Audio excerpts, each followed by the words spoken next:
nongeye kubasuhuza mu izina ry'umwami wacu Yesu Kristo, umwami w'abami. Muri aka kanya umukunzi wanyu nongeye kugaruka imbere yanyu tuvuga gukomera kw'Imana, tuvuga amashimwe. Twongeye kuza rero kugira ngo twongere tuganire ku by'ijambo ry'Imana no kubwira Uwiteka umwami Imana. Munyemerere muri aka kanya n'umukunzi wanyu ugarutse Sadaka Martha, abari hafi, abari hirya, abari hino, mwese ari abari mu gihugu, ari abari hanze mu mahanga. Aka kanya twongere duhuze imitima hamwe, twongera kumva ubwiza bw'Imana, dutega amatwi ijambo ry'Imana. Munyemerere muri aka kanya dufatikanye gusenga Imana. Data mu izina rya Yesu, Imana nyir'ubutware, data mu izina rya Yesu Kristo, twongeye kuza imbere yawe nyaguhora ku ngoma, twongeye kuguhamagara kuko uri Imana ishobora byose. Mu izina rya Yesu Kristo mukunzi mwiza, unyemerere muri aka kanya twongeye kubana na bene data, ubwo ijambo ryawe riri bwururuke nyaguhora ku ngoma. Mu izina rya Yesu Kristo, rikomeze imitima ya benshi, rigarurire abantu benshi mu buntu bwawe. Mu izina rya Yesu Kristo, wongere bagaruka ku musaraba, ayi data wera, wongere baze mu bikari byawe. Ngaha rero turakwinginze, duhamagaye imbaraga z'Umwuka wera zize zibane natwe mu izina ryawe Kristo, amen. Muri aka kanya rero ndabakunda, ndabishimiye yuko mukomeza gukurikirana ibiganiro byacu by'ubutumwa bwiza. Uyu munsi wa none rero tuje kongera kwiga, twumve duhugurane mu ijambo ry'umwami Imana. Ubushize muribuka uko twagiye dukurikirana, uko twagiye twiga imbaraga z'amasengesho, ibyo twagiye twiga, ibintu byinshi mwagiye mwumva. Muri aka kanya rero tugiye kumva urukundo rw'Imana, tugiye kumva urukundo rw'Imana, uburyo urukundo rw'Imana umuntu wese iyo afite urukundo, imiterere y'urukundo rw'umuntu. Yese urukundo, iyo ufite urukundo bigaragara gute? Iyo ufite urukundo ubahe uba mu buhe buzima? Icyo nicyo tugiye kumva uyu munsi. Tugiye kumva urukundo rukomoka ku mwami Imana, urukundo nyakuri. Tugiye kumva rero uyu munsi imizi y'urukundo. Tugiye kumva imizi y'urukundo. Urukundo ni umuzi ushingiye ku bintu byinshi. Urukundo ntirwirarira, urukundo ntabwo rwirarira. Iyo ufite urukundo ntabwo rwirarira, nta nubwo rwihishira. Urukundo ntirwihishira. Kandi iyo ufite urukundo uranyurwa. Iyo ufite urukundo unyurwa n'ukuri, unyurwa n'ufuteye, unyurwa n'imibereho yawe. Iyo ufite urukundo rero rutera umuntu gutuza. Urukundo burya rujya ruzana ituze mu muntu. Ibyo ngibyo rero nibyo tugiye kureba, uburyo urukundo rw'Imana rutera umuntu ineza. Umunsi wa none nicyo tugiye kuganira. Wiyumve nimba se uri muri urwo rukundo, uhagaze mu rukundo neza. Icyo nicyo tugiye kuganira muri aka kanya. Reka turebe rero mu magambo y'Imana uburyo urukundo rw'Imana rutera kwitangira abandi bantu. Iyo ufite urukundo rw'Imana rutera kwitangira mugenzi wawe. Iyo ufite urukundo rw'Imana, kuri uru rukundo uzana impano nyinshi muri wowe. Reka turebe mu cyanditswe Samweli wa mbere ibice 18, turareba ku murongo wa mbere. Ngo nuko Dawidi amaze kuvugana na Sawuli, umutima wa Yonatani uhera ko uba agati gakubiranye n'uwa Dawidi, kandi Yonatani akamukunda kuko yikunda.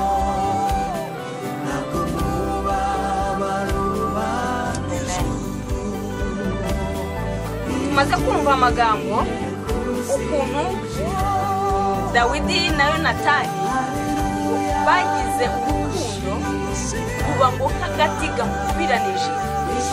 Inshuti y'Imana igiye kukubwiza ukuri. Umunsi wa none iyo ukunda umuntu ntabwo umuryarya. iyo ukunda umuntu ntabwo umubeshya, iyo ukunda umuntu umubwiza ukuri, iyo ukunda umuntu bigutera kumutekereza cyane. Iyo ukunda umuntu uyu munsi wa none, urukundo rwa none rushingiye ku buryarya, rushingiye ku kubeshya, rushingiye ku kintu runaka, rushingiye ku nyungu runaka. Uyu munsi wa none urukundo rwa none ruba ku rurimi ariko ntabwo ruba ku mutima.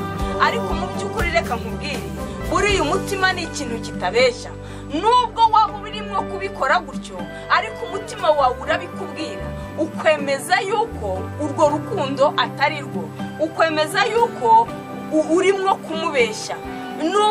Nubwo ururimi rwawe ruvuga umubwira ukuri, ariko umutima wawe urabikwemeza. Burya umutima ni ikintu kitabeshya, ni ikintu gihagarara mu kuri, ni ikintu kitagira uburimanganya, ni ikintu kitagira uburyarya. Umutima uvuga ukuri. Ariko uyu munsi wa none ntabwo tuvuga ibitaba ku mutima wacu, dusohora ibitaba mu mitima yacu. Umutima wacu icyo tubwiye ntabwo ari cyo dukora, oya, ahubwo irari ryacu. Ubushize twize kwirari ryacu niryo ridutera gukora ibyo ngibyo. Umuntu ukamwereka ko umukunda ariko urimo kumuryarya. Niyo mpamvu uyu munsi wa none rero ngiye kubabwiza ukuri, iyo ufite urukundo rwubaka urugo rwiza, rukubaka umuryango mwiza w'ejo hazaza. Iyo dutekereje tukareba ku ngo za none, mureke mumbabarire tuzivugeho, urugo rwa none hari ingo mu by'ukuri tutirengagije zubakiye ku rukundo.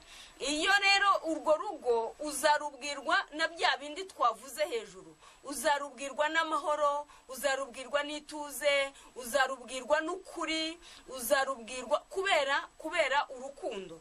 Ariko urugo rudafite urukundo ruraryarya. Uyu munsi wa none ugakunda umuntu ufite icyo umushakaho, ugakunda umuntu ufite icyo umukurikiyeho, ugakunda umuntu kuko ufite ubutunzi runaka umushakaho. Ariko iyo buriya butunzi burangiye ntabwo wongera kumukunda. Iyo umubiri w'umuhindutse hari icyo wamukundiye, ntabwo wongera kumukunda. Icyo ngicyo nicyo dushaka kureba uyu munsi wa none. Ese inshuti y'Imana, urukundo rwawe uyu munsi ruhagaze hehe? Urukundo rwawe, umukunzi wawe uramubwiza ukuri, uramubwira urukundo ruri mu mutima wawe, cyangwa uramubwira ibyo utekereza umushakaho? Haleluya, Imana yacu ishimwe.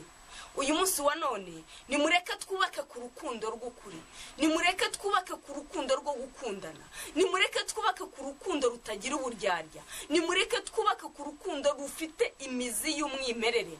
Mureke twubake ku rukundo umuntu mukunde nkuko nawe wikunda, uko wumva witekereza wakwikunda, akaba ari bwo rukundo ukunda mugenzi wawe. Uyu munsi wa none rero birimo kutunanira.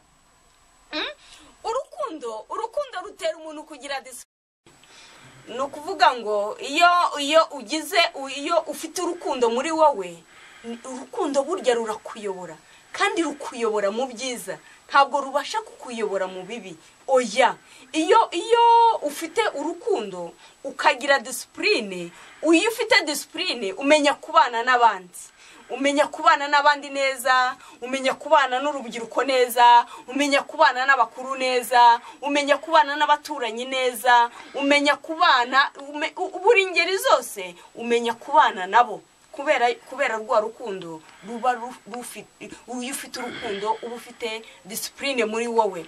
Kandi iyo ufite urukundo rero buriya nta kintu ugomba guhisha inshuti yawe. Inshuti yawe nta kintu ugomba kuyihisha. Iyo reka tujye turebera ku ngingo z'imibiri yacu.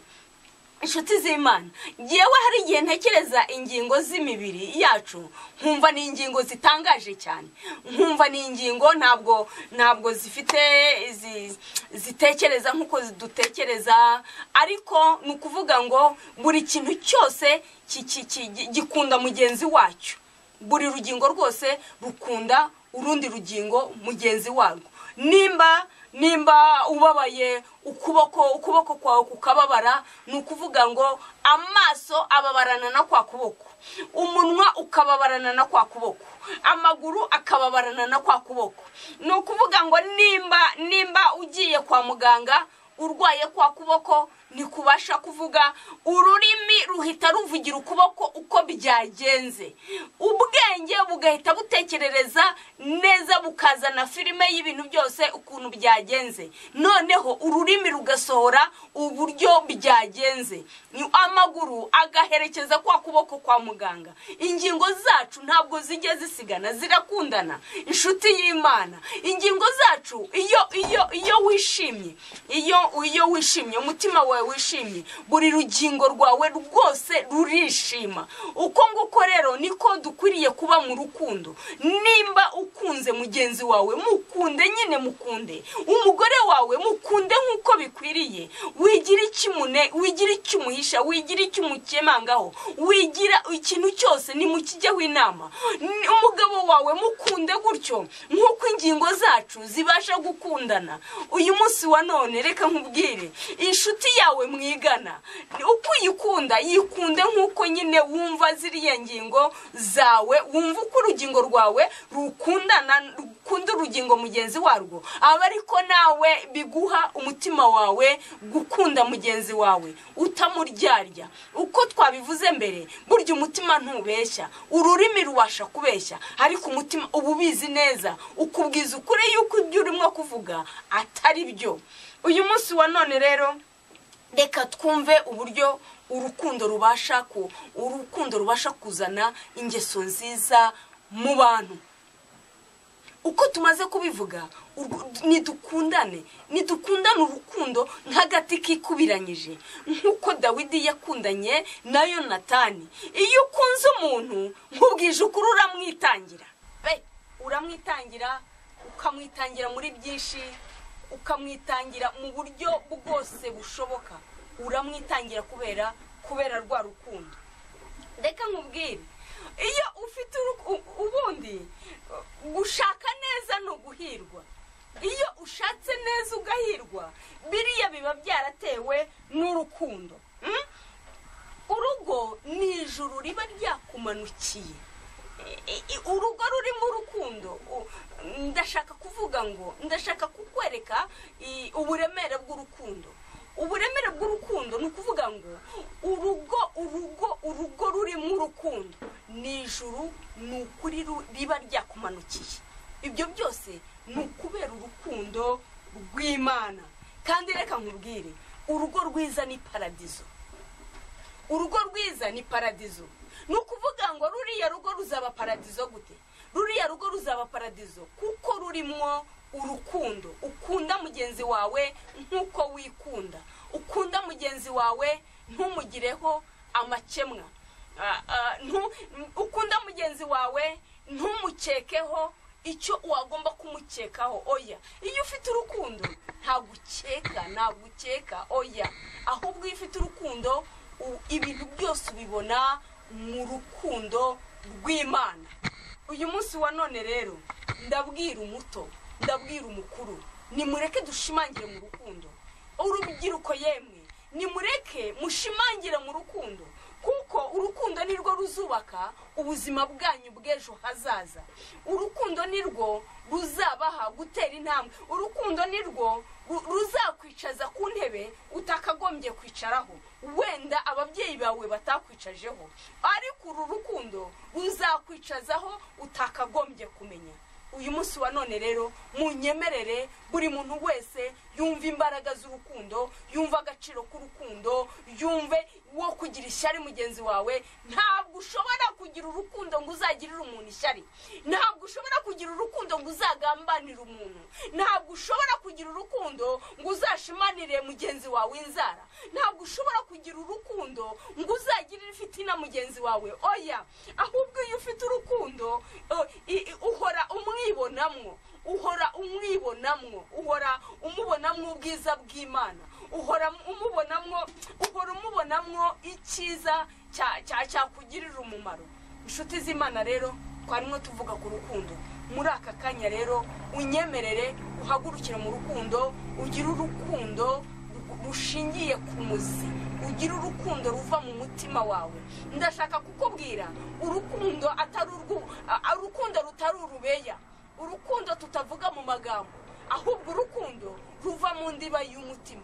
Urwo rukundo nirwo ruzubaka igihugu cyawe, urwo rukundo nirwo ruzubaka itorero ryawe, urwo rukundo nirwo ruzubaka umuryango wawe, urwo rukundo nirwo ruzubaka sosiyete yawe. Inshuti y'Imana, ubwo nirwo rukundo narije kukubwira. Muri aka kanya unyemerere twubahe Imana, dusenga Imana. Iri jambo rikugirira umumaro, rigirira inshuti zawe umumaro, rigirira umuryango wawe umumaro. Wowe muri aka kanya urimo gutega amatwi Rwanda Gospel TV, nukuri uyu munsi wa none ugire impinduka, uhinduke, urukundo rugutere guhinduka, urukundo rugutere ikibatsi cy'umuriro, urukundo rugutere gukumbura. Reka nkubwire, iyo ufite urukundo hari ibintu ukumbura, ariko udafite urukundo ntushobora gukumbura. Inshuti z'Imana rero, uru rukundo mbabwiye muri aka kanya munyemerere rubatere gukumbura, rubatere gukumbura. Hari ibyiza rugomba kubatera gukumbura kandi ruzubaka imitima yanyu. Izi mbaraga z'urukundo rero zivomerera imitima yanyu, zubake imiryango yanyu.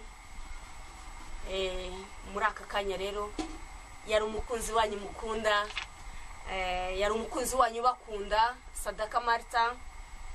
Twongeye n'ubu kubibutsa tubabwira abifuza inama, abifuza gusengerwa, tugiye kubaha umurongo wa telefone 0783 490 0783 490. Ndabakunda, amahoro y'Imana abane namwe iteka ryose. Amen. Bye bye.